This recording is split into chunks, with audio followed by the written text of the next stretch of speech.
Y'all forcing me to do this. First of all, I had no intention of filming this video because I know I'm late. Infinity War been out for months and I just watched it this past weekend. What? I know, I'm like the Black Panther video girl, so I'm supposed to be on it. But listen, the way my life, my time, and I have a whole child in a wheelchair is set up, I didn't get to it. Before I start, spoiler alert, I'm gonna assume that you've seen Avengers Infinity War. So if you have not seen it, don't watch this video and then get in your feelings in the comment section because I've been done told ya. All right, let's go. Based off of y'all reactions online, I have prepared myself to be emotionally devastated, like wrecked, like demolished, like destroyed, wailing in the streets. I was thinking I had to have my therapist on speed dial. But I watched the movie last night and I low-key, high-key loved it. And I'm kind of mad at y'all because why y'all made me think that it was gonna be so horrible? So I'm gonna assume that all the weeping, wailing, and gnashing of teeth that went on in my timeline was from people who only went out to see Black Panther and maybe like a couple Iron Man movies. And if all you've seen is Black Panther and a couple Iron Mans, maybe a Captain America, I could see how watching Infinity War, you would be like, what the heck did I just watch? But if you had watched all the Marvel movies in order, like I told you to, matter of fact, roll that beautiful bean footage. And my husband and I just finished watching all 17 prior Marvel movies in the order that they happened. And then, like every other Black person on the planet, went to go see Black Panther last weekend.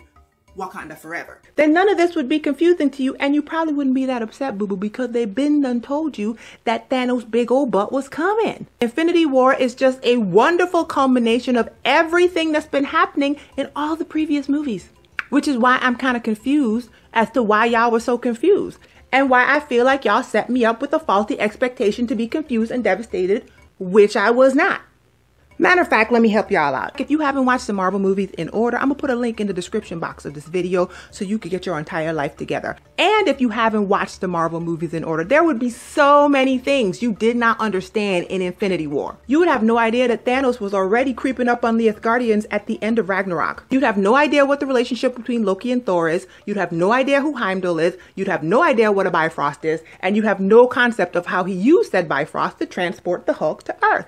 You wouldn't understand all the references to Loki already dying. You wouldn't understand why Loki said to kill Thor so easily. You wouldn't understand why Loki said he was an Asgardian. You wouldn't understand why Thor thought the Tesseract was destroyed and Loki had it. You wouldn't understand Loki's complicated relationship with the Hulk. You wouldn't understand why he hesitated when he was saying Odin's son. And you definitely wouldn't understand why Loki's pledge of fidelity to Thanos meant absolutely nothing. You wouldn't know who Wong is. You wouldn't know who Doctor Strange is. You wouldn't know why Doctor Strange has scars on his hands. You wouldn't know why Captain America and Iron Man aren't talking. You wouldn't know who Ned is. You wouldn't know that Stan Lee cameos in every movie and why. You wouldn't know why Doctor Strange's cape seems to have a mind of its own. You wouldn't know based off of previous movies why it's kind of ironic that Bruce is like Hulk impotent, and you definitely wouldn't understand why the music changed when the Guardians of the Galaxy showed up. Who Groot is and why he's acting like a moody teenager. Thor's reference to his half-sister and having to kill her. Quill's reference to his mother and having to kill his father. The history behind Vision and Wanda, the fact that Wanda is actually a twin and that she had a brother. Who Vision is and why the Mind Stone is embedded in his head.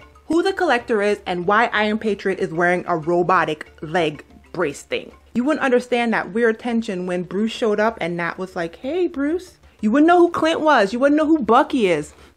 Bucky's my favorite. Why they called him White Wolf. You wouldn't get the relationship between Steve and Bucky. You wouldn't get the relationship between Tony and Peter. You wouldn't get the relationship between Gamora and Nebula. You wouldn't even know who Nebula was. And why her and Gamora's relationship is complicated. You wouldn't understand why Peter's made-up name comment to Doctor Strange is actually funny. You wouldn't know who Red Skull was. You wouldn't know how he got on Volmare. You wouldn't know what he was alluding to when he was talking about all that stuff with the Soul Stone. You wouldn't get the relationship between Rocket and Groot. You wouldn't have gotten to see Baby Groot, which everybody needs to see Baby Groot. And you wouldn't understand why it's kind of ironic that Rocket was not correcting Thor when he kept calling him a rabbit. And you wouldn't get the fact that they've been done told us that Thanos' big old butt was coming. So yeah, I can understand why so many people were in my timeline after watching the Infinity War movie and only going to see like Black Panther, maybe Captain America, and a couple Iron Mans, and they were like, what did I just watch? So I low-key want to be mad at y'all for setting me up to think I was going to need medication to get through this movie. I did not. I got it. And if you would watch all the movies in order, you can got it too. He been coming. Been told us. He been coming. Through many a movie, the man been coming. And now he came. Wakanda forever.